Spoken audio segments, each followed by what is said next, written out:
নমস্কার।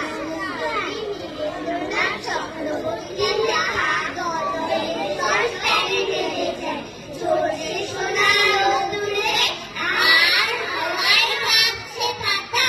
এই সময়ই অঙ্ক কষার রাত তুলে পরীক্ষাটায় আইরে বাইরে ওঠায় সমস্ত গাছের